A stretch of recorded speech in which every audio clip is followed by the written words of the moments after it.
Hi అండి. Welcome to square book audio. ఈ కథ మీకు నచ్చినట్లయితే లైక్ చేయండి, షేర్ చేయండి, సబ్స్క్రైబ్ చేయండి. మారను అన్నట్టు యష్ తల అడ్డంగా ఊపేసరికి మధుకి ఏడుపు ఆగలేదు. చూపులతోనే నిప్పుల వర్షం కురిపించింది. ఎందుకు మారావు?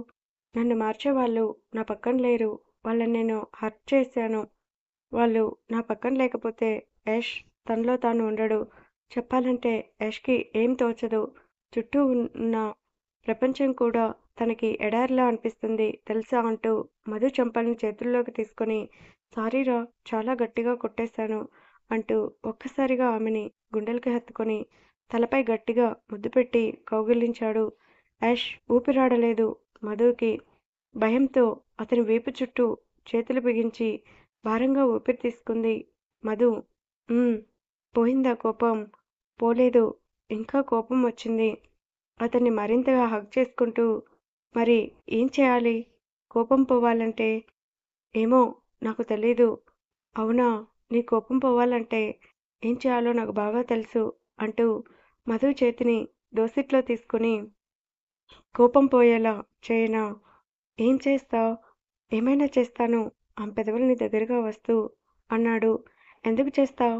అతని షర్ట్ కాలర్ మరింత గట్టిగా పట్టుకుంటూ నా ఇష్టం. మరి నా ఇష్టంతో పనిలేదా? సూటిగా అతని కళ్ళల్లో చూస్తూ అంది. నా ఇష్టమే నీకిష్టం. నీ ఇష్టమే నా ఇష్టం మధు అంటూ ఆమె పెదవుల్ని అందుకున్నాడు. 4 నిమిషాల పాటు పెదవులతో యుద్ధం చేశాడు యాష్. అతని ప్రేమకి పరవశించిపోతూ మధు తన్ని తాను మైమర్చిపోయింది. అతని జుట్టులో తన చేతుల్ని నొ- నొనిచ్చి అతని ముద్దుగా తన ముద్దుని జతకలిపింది. 2 నిమిషాలకి మధుని వదిలేశాడు యష్. కోపం పోయిందా మధు? అల్లరిగా అడిగాడు. ఏం మాట్లాడుతుంది? ఎర్రగా సిగ్గుతో కందిపోయిన ఆమె ముఖాన్ని అతనికి చూపించలేక యష్ రూమ్కి వచ్చి భారంగా ఊపిరి తీసుకుంది. మధు ఆమెన్కే వచ్చి యష్ మధు చేతిని వాటర్ బాటిల్ ఇచ్చి బెడ్ మీదకి ఉరికాడు. ఏంటి పొద్దున్నే వచ్చావు? మీ మీతో మాట్లాడాలి వాటర్ బాటిల్ మూత పెడుతూ అంది. ఏంటి మధు? చెప్తే ఏమంటాడో? ముద్దు పెట్టినా తనే చెంప పగలగొడతాడా? ఓయ్ ఏం మాట్లాడవేంటి? అది రేపట్నుంచి నేను ఆఫీస్కి రాను సార్. ఏ మళ్ళీ పెళ్లి చూపులా? ఒక రకంగా అదే. కానీ కానీ అంటూ మధు చేతిని పట్టుకుని బెడ్ మీద కూర్చోబెట్టి ఆమె ఒడిలో పడుకున్నాడు యష్. యష్తో చెప్పాలనే ఉన్నా అతని కోపం గుర్తొచ్చేసరికి చెప్పలేకపోతుంది మధు. మధు చెప్పు. ఏం లేదు. రేపు ఒక్కరోజు కాదు. నేను అసలు ఆఫీస్‌కే రాను. ఆ మాటకి అర్థమేంటి? అదే నేను మీ దగ్గర వర్క్ చేయలేను. ఆఫీస్‌కి ఇంకెప్పుడు రాను. ఆఫీస్‌కే రావా? లేదంటే జాబ్ మానేస్తావా? మౌనంగా ఉంటే ఎలా సమాధానం చెప్పు? మీరు అన్నదే నిజం. జాబ్ మానేస్తాను. కారణం తెలుసుకోవచ్చా? ఏం లేదు. పెళ్లి కోసం. నిజం చెప్పు మధు. నిజం సార్. నీ కంటికి ఎలా కనపడుతున్నాను మధు? యాష్ ఏమైందిరా?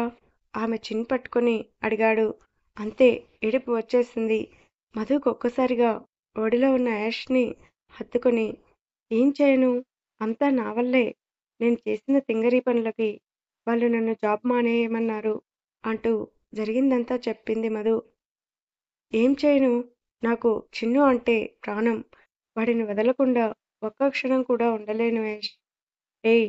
ఏంటే ఇది చిన్నపిల్లలా ఏడుస్తావు? అంటూ మధు ఒడిలో నుంచి పైకి లేచి మధు ప్లీజ్ ఏడవకు. ఆఫీస్‌కి రాకుండా, చిన్నుని చూడకుండా నేనెలా ఉండగలను యాష్? మధుకి చిన్నుపై ఉన్న ప్రేమ చూసి ఆలోచిస్తూ మధుని చూశాడు. ఏడవటం వలన ఆ ముఖం ఎర్రగా కందిపోయింది. మధు నేనొక మాట చెప్పనా? ఏంటి యాష్? చిన్ను ఎందుకో మన కొడుకే అని అనిపిస్తుంది మధు. సూటిగా అన్న యాష్ మాటలకి మధు షాక్‌గా చూస్తుంది. ఏం మాట్లాడుతున్నావు? అవును మధు. నాకు గట్టిగా అనిపిస్తుంది. చిన్ను నీకు నాకు పుట్టిన బిడ్డని. నువ్వు వాడి మీద చూపిస్తున్న ప్రేమ చూపిస్తుంటే ఎందుకో ఆ ప్రేమలో అమ్మతనం కనిపిస్తుంది. వాడికి చిన్న గాయమైనా నేను తట్టుకోలేను. అలాంటిది వాడి కోసం నువ్వు ఇంతలా బాధపడుతుంటే చిన్ను మన కొడుకే అని నా ఫీలింగ్ మధు. మీరు తప్పుగా ఆలోచిస్తున్నారు. అయినా అలా ఎలా అంటారు? మీకు నాకు ఫస్ట్ నైట్ అవ్వలేదు కదా! ఏమో ఎవరికి తెలుసు?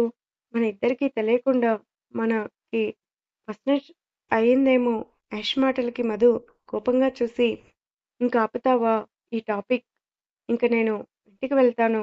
నిజంగానే ఆఫీస్ మానేస్తావా? అవును. ఈ విషయం చెప్పటానికే వచ్చాను. మరి అగ్రీమెంట్ మీద సైన్ చేశావు కదా! అది గుర్తుకు రావటం లేదా మధు? బంగారం. యష్ మాటలకి కోపంగా చూసింది మధు. లక్షల లక్షల డబ్బు అంటే నా దగ్గర నుంచి ఎక్కడొస్తాయి? అయితే అన్నీ మూసుకొని జాబ్ చెయ్యి. కుదరదు. అయితే 20,00,000 కట్టు. ఏంటి 20,00,000? నా దగ్గర అంత క్యాష్ లేదు. దాచుకున్నవి 10,000 ఉన్నాయి. అయితే పోయి పని చూసుకో. ఓ పెళ్లి చూపులవ్వగానే ఆఫీస్‌కొచ్చేయి. అంతా నీ ఇష్టమేనా? నా ఇష్టం లేదా? అసలు మా వాళ్ళు ఏమనుకుంటున్నారో తెలుసా? ఎవరు ఏమనుకుంటే నాకెందుకు? నువ్వు మాత్రం జాబ్ మానేశావంటే ఊరుకునేదే లేదు. ఏ? ఏం చేస్తావు? నేనసలు రాను. ఏం చేసుకుంటావో చేసుకో. నేను చెప్పాల్సింది చెప్పాను. ఏంటి డ్రామాలాడుతున్నావా? కోపంగా అన్నాడు యష్. ఆడుతుంది నేను కాదు నువ్వు. చూడు మధు, పెళ్లి చూపులు అవ్వగానే నువ్వు ఆఫీస్‌కొచ్చేయి. లేదంటే తెలుసు నా సంగతి అంటూ యష్ కోపంగా చూడగానే, నీ కోపం నాకు అలవాటే. ఏం చేసుకుంటావో చేసుకో. నేను మాత్రం రాను. గుడ్ బై అని చెప్పి కోపంగా వెళ్ళింది మధు. వెళ్ళు. ఎంత దూరం వెళ్తావో చివరికి నువ్వు యష్ దగ్గరికి రావాల్సిందే అనుకుని బయటికి వచ్చాడు Yash. Good morning sir. Good morning Satyam. ఏంటి సార్? మధు అప్పుడే వెళ్ళిపోయింది. పిలిచినా పలకలేదు. పలకదు సత్యం. తినకూడదనింది ఏదో తింది అంది. అది మండినట్టుగా ఉంది. అందుకే వెళ్ళిపోయింది మేడం అంటూ సోఫాలో కూర్చున్నాడు యష్. అర్థమైంది సార్ అంటూ సత్యం నవ్వుతూ యష్ చేతికి ఫైల్స్ ఇచ్చాడు. యష్ ఫైల్స్ అన్నీ చెక్ చేసి సైన్ చేసి సత్యం చేతికి ఇచ్చి, పద ఆఫీస్‌కి వెళ్దామని మహేంద్ర గారి వైపు చూసి, ఏంటి నాన్న రెడీ అయ్యి కూర్చున్నారు? ఎక్కడికైనా బయటికి వెళ్తున్నారా? అవును. అసలు నిన్ననే బయటికి వెళ్ళాలి కానీ కుదరలేదు సూరి. ఇంకా రాలేదేం సత్యం? నువ్వు నాతో పాటు బయటికి రా. మహేంద్ర గారి మాటలకి సత్యం షాక్‌గా చూశాడు. సార్ అవును సత్యం. యష్ నువ్వు ఆఫీస్‌కి వెళ్తున్నావు కదా! ఇంటికి నేను వచ్చేసరికి ఏ టైం అవుతుందో తెలియదు కాబట్టి చిన్నుని నీతో పాటు ఆఫీస్‌కి తీసుకుని వెళ్ళు. అంత ముఖ్యమైన పనేంటి నాన్న? వచ్చాక చెప్తాను నాన్న. సత్యం వెళ్దామా? సరే సార్ అని వీల్‌చైర్‌లో ఉన్న మహేంద్రని బయటికి తీసుకుని వెళ్ళాడు సత్యం. అమ్మ చనిపోయిన దగ్గర నుంచి నాన్న గదిలోనే ఉండేవారు. అలాంటిది ఇప్పుడు బయటికి అది కూడా ఇంత పొద్దున్నే ఎక్కడికి వెళ్తుంది? మనసులో ఆలోచిస్తూ చిన్నుని తీసుకుని ఆఫీస్‌కి వెళ్ళిపోయాడు యష్. ఇంటికి వచ్చిన మధుని చూసి ఏం మాట్లాడావు మధు? ఎస్ సార్ ఒప్పుకున్నారా? లేదు నాన్న అంటూ సోఫాలో తండ్రి పక్కన కూర్చుంది మధు.